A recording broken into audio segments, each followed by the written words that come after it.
L'installation du bureau définitif du Sénat aura lieu vers la fin de la semaine prochaine. Le bureau provisoire vient de publier le calendrier par sa décision de ce vendredi 19 juillet portant organisation de l'élection des membres du bureau définitif du Sénat. Les opérations de l'élection des membres du bureau définitif du Sénat sont fixées de la manière suivante. Samedi 20 juillet et lundi 22 juillet 2019, de 10h à 18h, dépôt des candidatures. Mardi 23 juillet 2019, examen des candidatures et affichage de la liste des candidats retenus. Mercredi 24 et jeudi 25 juillet 2019, campagne électorale. Samedi 27 juillet 2019, élection des membres du bureau définitif à partir de 10h. Installation du bureau définitif. Le bureau précise que les candidatures sont à déposer au cabinet du président dans le délai fixé. La campagne électorale s'ouvre donc le mercredi 24 juillet. D'ores et déjà, les tractations ont commencé dans le couloir. Vous avez suivi bien le calendrier, il y a une date qui est prévue pour déposer la candidature. On ne sera candidat réellement que lorsque le dossier est déposé. Venez demain suivre la séance de dépôt de candidature, vous constaterez qui sont candidats et qui ne le sont pas à partir de demain. Au moment opportun, nous vous dirons exactement dans quel poste nous allons faire, même si la presse en parle, mais j'aimerais attendre que les dépôts soient effectifs. Mais nous attendions ce calendrier depuis, donc il nous a été rendu public. Dès demain, c'est le début du dépôt de candidature. Il y a les journées de samedi et de lundi et nous viendrons déposer notre candidature. Je suis indépendant. L'Assemblée plénière a d'abord adopté le rapport de la commission spéciale relatif à la vérification des mandats des deux suppléants. Fidèle Paye qui remplace Jantini Ngobila et Jean-Pierre Kibaya qui prend la place d'Élysée Mounemboué. Concernant les réserves émises par la Cour constitutionnelle sur une disposition du règlement intérieur, la commission spéciale qui l'a élaborée a apporté la lumière. Pour la commission, les réserves de la Cour constitutionnelle constituent un rappel du sens de responsabilité du sénateur. L'article concerné est relatif aux immunités des parlementaires. Il ne protège pas les sénateurs, mais plutôt son travail pour la consolidation de la démocratie, estime la commission.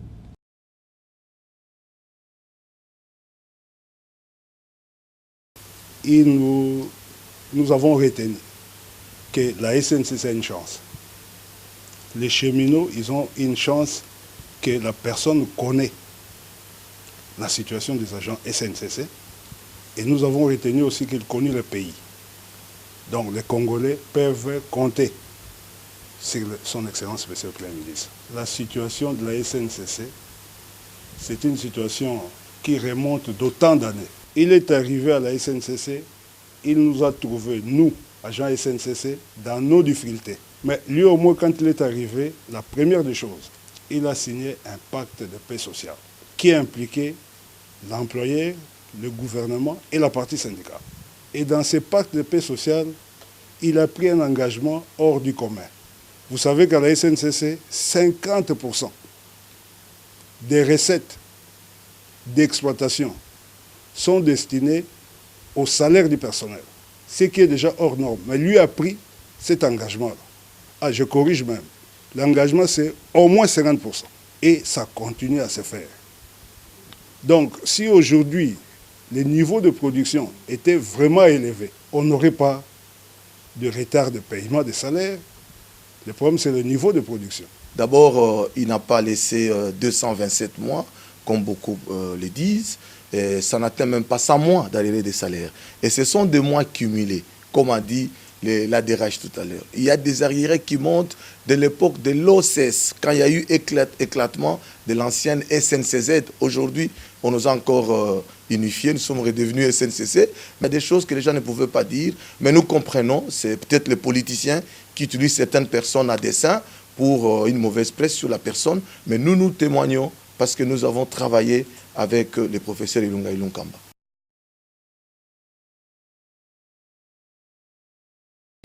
Le ministre d'État, ministre du Budget, Pierre Kangou Diambaye, était en réunion de consultation de haut niveau sur les politiques de développement stratégique et la mise en œuvre de la réforme budgétaire en République démocratique du Congo avec la délégation de l'Institut coréen de développement stratégique avec l'appui de la Banque africaine de développement.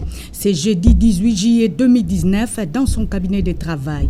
Autour de leurs échanges, les partages d'expérience du développement social de la Corée du Sud en vue d'aider la RDC à améliorer sa politique de développement national social qui passe par la mise en œuvre d'un programme de renforcement des capacités en politique de développement stratégique et gestion des finances publiques. Participeront en formation de renforcement des capacités les fonctionnaires du ministère du Budget, des Finances et du Plan.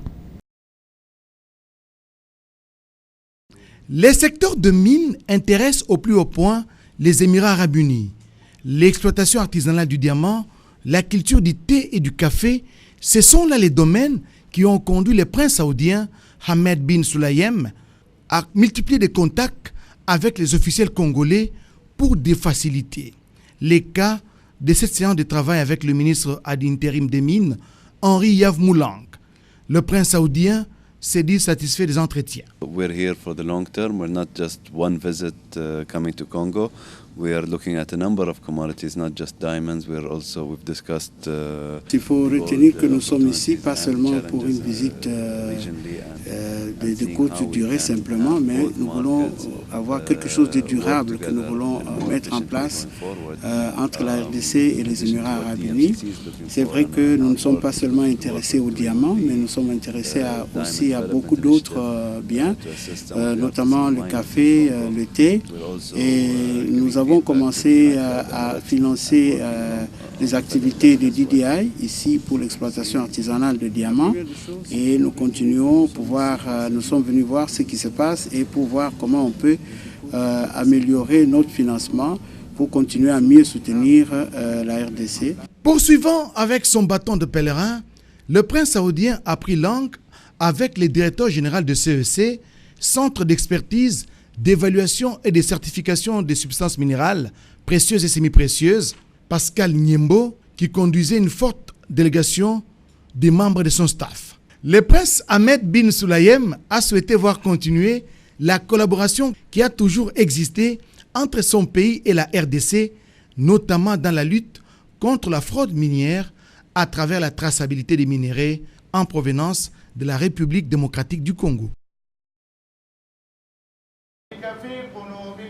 Fini la crise au sein de la Comico, la communauté islamique du Congo reste une et indivisible. Ils vont désormais cheminer ensemble pour le bien fondé de cette grande assemblée. Cheikh Ali Mouini et Cheikh Zaïdou Ngongo, respectivement imam principal et imam principal adjoint, seront aux commandes durant la période transitoire en attendant l'assemblée générale pour un nouveau comité. Une prière accompagnée d'autres rites islamiques ont eu lieu pour sceller cette réconciliation. Les deux parties autrefois en conflit se sont pardonnés mutuellement devant Allah, le pardonneur suprême, et leurs fidèles en prenant l'engagement de travailler en étroite collaboration. Occasion propice de prier pour une destinée meilleure de la RDC tout en remettant entre les mains d'Allah le chef de l'État et son équipe. Sagesse, amour et intelligence sont là le vœu évoqué en l'endroit du président de la République afin de réussir son mandat avec succès. L'havre de paix règne désormais au sein de la communauté. Un mot à tous les musulmans de la République démocratique du Congo, un mot de calme, d'amour, de patience et de paix. Et tout ce qui s'est passé, nous enterrons cette hache de guerre et nous commençons vraiment une nouvelle période. En tout cas, la réconciliation est effective. Nous demandons à tous les musulmans, à travers l'étendue de la République, de garder le calme et de se remettre toujours à la nouvelle coordination, donc la structure actuelle qui est en train de gérer les affaires courantes de la communauté islamique. Et pour garder cet élan d'union, la Comico a également intégré tous les fidèles musulmans étrangers vivant en RDC en son sein pour une bonne coordination de la communauté tout entière. Une Une jeune dame congolaise de 28 ans exemptée de la pendaison par la justice malaisienne grâce au gouvernement congolais par le truchement du ministre des Congolais de l'étranger, Emmanuel Ilunga Kasongo. Un moratoire d'urgence lui a été signifié par le ministre de la Justice sur le cas de cette compatriote suite à l'intervention du président de la République, Félix Antoine Tshisekedi Tshilombo. L'objectif a été d'empêcher que cette compatriote soit emprisonnée à Kuala Lumpur, soit à être pendue. Je suis venu pour les cas de notre compatriote qui est en prison, qui était dans toutes les instances condamné à mort, mais là j'ai rencontré le ministre de la Justice. Et c'est rassurant, la conversation s'est très bien passée. Et c'est suite justement au fait que le chef de l'État a écrit une lettre au roi pour demander la grâce présidentielle. Et donc je pense que nous sommes dans la bonne voie. Il est fort probable que cette peine soit commuée en une peine de prison et non une sentence finale. Ici à Kuala Lumpur, je pense que nous pouvons collaborer efficacement avec eux. Les Malaisiens, ils sont très disciplinés. Et je pense à un pays avec lequel on doit augmenter les niveaux de nos relations diplomatiques et économiques. Emmanuel Ilunga Kasongo est accompagné par l'ambassadrice de cette juridiction, remerciant pour l'occasion le président de la République, Félix Antoine Tshisekedi Tshilombo, d'avoir usé de toutes ses prérogatives présidentielles pour rendre cet instant immortel. C'est avec un mental fort que les léopards se sont envolés hier jeudi pour Bamako au Mali. Sur place, le fauve congolais se rend en face cet après-midi des Harambee Stars du Kenya avant de retrouver les Tigers du Nigeria dimanche pour clôturer les matchs de groupe de cette première édition de l'Afro-CAN. Convoqué pour la première fois en sélection, Alex Ramazani s'est dit prêt et motivé pour cette campagne. Je suis un basketteur, je suis un sportif, donc je suis excité à un moment et puis ça fait un peu trop de sentiments mixés, je veux dire, mais nous sommes prêts, je me suis préparé avec les autres, donc psychologiquement je suis aussi fort qu'eux. Donc tout ce que je veux, qu'on parte là-bas, qu'on fasse de grandes choses. Je pense que mentalement nous sommes forts, nous sommes prêts pour le premier match, surtout le Kenya. Et comme ça on va parler du prochain match, mais on est vraiment préparé pour le match du Kenya, vu qu'on connaît déjà certains des joueurs. Et je sais que nous allons remporter le match de demain déjà. Tout le monde est prêt, tout ce dont on avait besoin a été mis en disposition, donc on est bien moralement et fort. Même son des cloches pour Kachova Isungu Emmanuel. Je crois qu'on s'est préparé en conséquence et on y va avec un seul objectif, c'est de revenir avec le titre en fait. C'est ça l'objectif. On doit vraiment faire un effort d'arriver jusqu'en finale. Genre, on joue contre le Kenya. Ça, c'est pas vraiment un problème, tout se passe dans la tête. Nous, on s'est préparé, donc je crois qu'il est maintenant temps de partir et puis faire le travail. Donc ça attend à tout, donc voilà, c'est un peu ça. Franchir cette première étape est pour l'instant l'objectif des Léopards qui visent plus loin les titres.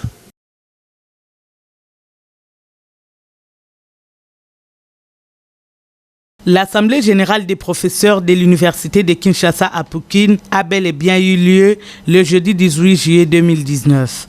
Les professeurs ont dans leurs échanges et discussions constaté qu'aucune avancée n'a été enregistrée par le comité exécutif de la Pékin et c'est en dépit des différentes démarches et négociations avec le gouvernement. Toutes les démarches menées pour rencontrer le chef de l'État afin de présenter la situation des professeurs d'université congolaises conformément au protocole d'accord du 16 novembre 2018 se sont avérées sans succès. Face à cette situation, l'Assemblée générale constate un manque de volonté politique et accorde un délai de 2 semaines au comité exécutif pour faire aboutir les accords déjà conclus sur le remboursement du trop perçu sur les véhicules, le paiement d'1 mois de manque à gagner sur la prime du partenariat 2017-2018, le paiement de 4 mois de manque à gagner sur la prime de partenariat 2018-2019 et l'application de la loi cadre dans ses dispositions relatives aux élections de recteurs au sein des universités. La prochaine assemblée est fixée au mardi 31 juillet 2019. La récente descente du ministre provincial de l'Environnement, Aménagement de la Ville et Tourisme dans la partie est de la capitale, c'est ce qui justifie cette rencontre de Didier Tengue Telito avec les ONG et PME d'assainissement et d'embellissement de la ville de Kinshasa. Le patron de l'environnement a saisi cette opportunité pour leur communiquer la vision de l'autorité urbaine sur la gestion des déchets. On a tenu une réunion avec les ONG qui œuvrent dans le cadre du projet Paru et de sa pérennisation, qui œuvrent dans la capitale de Kinshasa. D'abord, on a pris en exemple les grandes artères que sont Oua, Kassavubu, boulevard du 30 juin, Wilry, 24 novembre, boulevard Lumumba, que ce soit Itaga et autres, les routes secondaires. Et nous avons restimulé en fait ces ONG.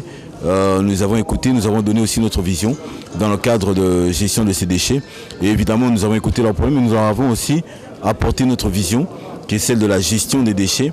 Nous les avons invités à se ranger dans la politique de triage, recyclage et aussi la valorisation. Donc sur base de ça, il y aura des protocoles d'accord qui leur seront proposés.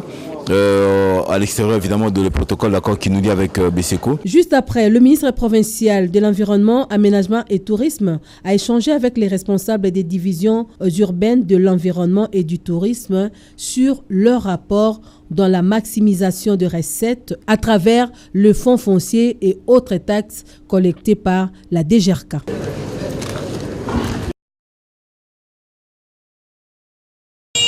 Après les Kasaï orientales, le président du Forum national de la jeunesse, l'honorable Patrick Katengo Mafo, a effectué une descente dans la ville de Kisangani, chef-lieu de la province de la Chopo. L'objectif est de lancer officiellement le programme ambitieux dénommé les chantiers national de la jeunesse dans la Grande Orientale, la troisième ville de la République démocratique du Congo qui abrite l'une des grandes universités du pays.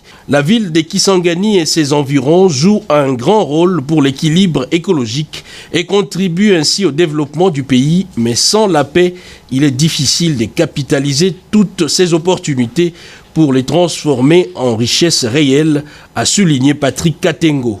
Une minute de silence a été accordée en hommage aux victimes et survivants, y compris les anonymes de la guerre des 6 jours qui avait complètement détruit la vie socio-économique de Kisangani et déstabilisé l'équilibre social dans cette ville. Le président du Forum national de la jeunesse a appelé la jeunesse boyomaise à capitaliser positivement les acquis de la première alternance démocratique et pacifique en RDC et de soutenir la vision du chef de l'État Félix-Antoine Tshisekedi Tshilombo et respecter ainsi les institutions de la République. Le comité provincial du Forum national de la jeunesse a été redynamisé et investi pour accomplir la vision du chantier national de la jeunesse dans différents territoires de la Grande Orientale. Le soir venu, le jeune faisant partie des ligues de jeunes du FCC, la Mouka et Cash ont réfléchi ensemble sur les enjeux politiques et l'amélioration de la participation politique des jeunes dans le cadre de la préparation d'une relève responsable et rajeunissement de la classe politique du pays. Le criminel revient toujours sur le lieu du crime. Un des présumés bandits du réseau qui opère au quartier Mama Mobutu, Matadi Mayo et à Kimwenza a été reconnu par les victimes sur les hauteurs de cette zone champêtre. Il s'en est suivi une course-poursuite. Toute cette partie de ma juridiction est menacée par un groupe de bandits. Il y a eu la chasse aux sorcières par la population. Ils ont commencé à le lapider, malheureusement, jusqu'à le tuer. Le temps que nous puissions arriver avec la police, le bandit avait déjà succombé et la population avait commencé à mettre le feu, que nous avons essayé d'éteindre, mais malheureusement, le bandit était déjà décédé. Ces femmes qui nourrissent Kinshasa avec les produits de leur champ dénoncent les attaques aux armes à feu dont les occupants sont victimes.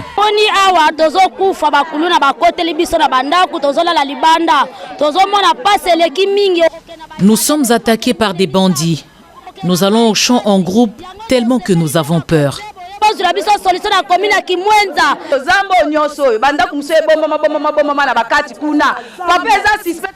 Nous suspectons les habitations abandonnées dans les buissons. L'autorité municipale Olivier Sayamanjia a découragé cette pratique de se rendre justice. La population doit se limiter à dénoncer et informer la police en cas de suspect pour l'ouverture des enquêtes. Il a appelé ses administrés à faire confiance aux forces de l'ordre et à demeurer vigilants. La population d'Ngalema est déterminée à rendre leur commune plus propre. Tout a commencé sur la route de Matadi, à côté de DGC Pompage, où femmes, jeunes et enfants se sont munis d'instruments de travail pour désengorger les caniveaux et nettoyer les alentours. Ceci pour mettre en œuvre le mot d'ordre Kinbopeto, lancé par le gouverneur de la ville-province de Kinshasa, Gentini Ngobila.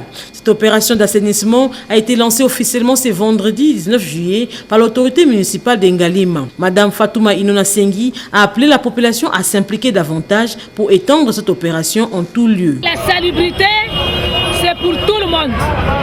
Et à Ngalema, on doit appliquer la salubrité puisque Ngalema était salubre. Unissons-nous pour rendre notre commune propre. Unissons-nous si nous aimons vraiment, si nous avons accepté, comme nous avons accepté par les trichements des députés provinciaux, que M.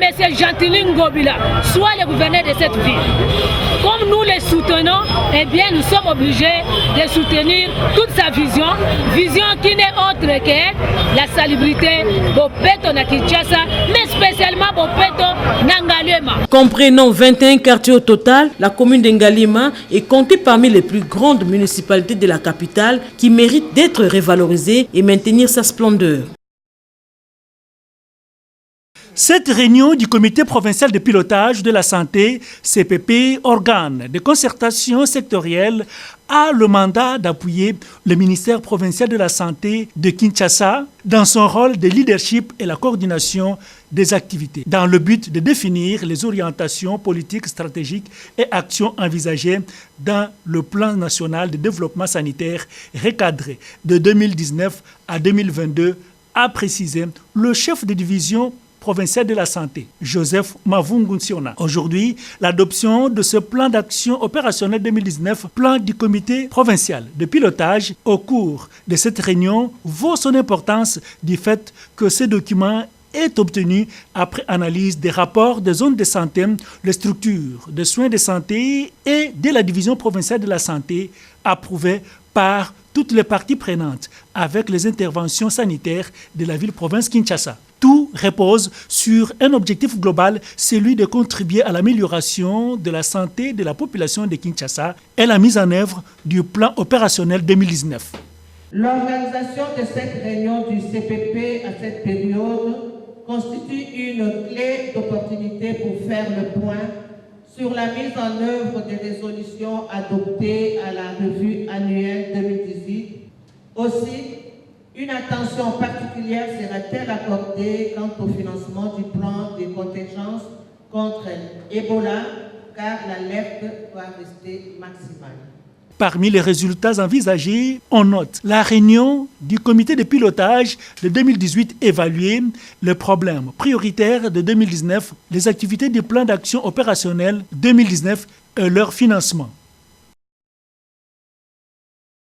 Ce nouveau comité de l'Association nationale des autorités traditionnelles du Congo, installé le mercredi 17 juillet 2019 dans les territoires de Kasangulu, au Congo central, va corriger et résoudre à coup sûr le problème d'incompréhension entretenant ainsi les conflits entre différents chefs coutumiers. Madiampamba Jean a été élu président de cette structure de l'ANATC Kasangulu qui sera secondé par Ntsinga Mizele Samuel comme vice-président, en présence de Madame Isabelle Ntemonkusu, administrateur du territoire de Kasangulu. La cérémonie de mise en place de ce nouveau comité a bénéficié de la supervision du secrétaire général de l'ANATC, Fumudifi Mabols, avec le soutien total de la délégation de chefs coutumiers du Grand Kasaï, du Grand Bandundu et le chef coutumier du Congo central. Kasangulu, pour l'instant, a beaucoup trop de problèmes.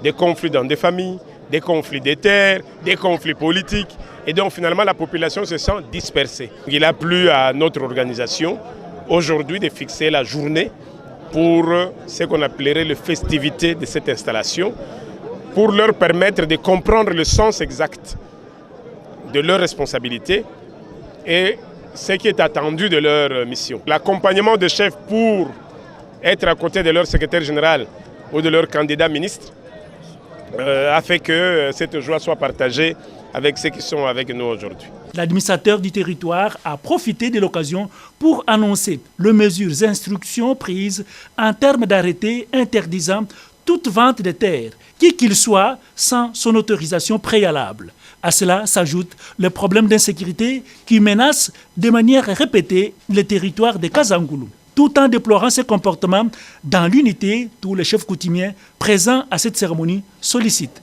l'intervention des autorités du pays. Dans les cadres du programme d'urgence des 100 premiers jours du chef de l'État, Félix-Antoine Tshisekedi Tshilombo, le pont Yembo dans la province du Haut-Ouélé vient d'être réhabilité. Sur l'implication personnelle du ministre des Infrastructures, Travaux publics et Reconstruction, Thomas Louakalo Senjola. Satisfait du travail abattu dans sa province, le gouverneur du Haut-Ouélé, Christophe Basséane-Nanga, a exprimé sa gratitude auprès du ministre des ITPR. Au cours de cette rencontre, les deux personnalités ont évoqué la nécessité de la réhabilitation de 3 autres ponts qui se sont affaissés. Ils ont également parlé d'autres projets utilitaires sur les routes partant de Ouacha en passant par Issiro et Bouta jusqu'à Kisangani qui visent à désenclaver la Grande Orientale. Bref, le développement des infrastructures de base de cette province passe avant toute chose. L'idée lancée il y a peu par le secrétaire général intérimaire du parti lumumbiste unifié, Gizenga Lugui, d'ériger un mausolée digne de ses noms pour le patriarche Antoine Gizenga, prend de plus en plus corps. Cela grâce à l'opération Tonga Mausolée, dont l'écho a transcendé les frontières nationales. En témoigne l'arrivée à Kinshasa d'une délégation centrafricaine venue déposer sa contribution. Au cours de cette matinée, les femmes guides et nationalistes se sont alignées pour poser les mêmes gestes, à l'instar de la sénatrice Ida Nzumba Kidima, de la députée nationale Yvonne Kabweloulou. Bien avant, c'était la secrétaire générale au travail et à l'emploi, Angélique Kinzoun, qui a remis son enveloppe au secrétaire général Gizenga Lugui. Je suis venue pour répondre à un devoir sacré pour moi. Lorsque la campagne pour la collecte des contributions pour ériger un monument à la grandeur de notre premier secrétaire permanent, président du parti au départ, j'étais en dehors du pays. Et cette nouvelle m'a donc été rapportée quand j'étais à l'extérieur du pays. Et à mon retour, je me suis dit que je devais rapidement me mettre en ordre pour apporter ma contribution. Il n'est pas superfétatoire de rappeler que le président de la République, Félix-Antoine Tshisekedi Tshilombo, avait donné des instructions claires au gouvernement pour matérialiser ce projet.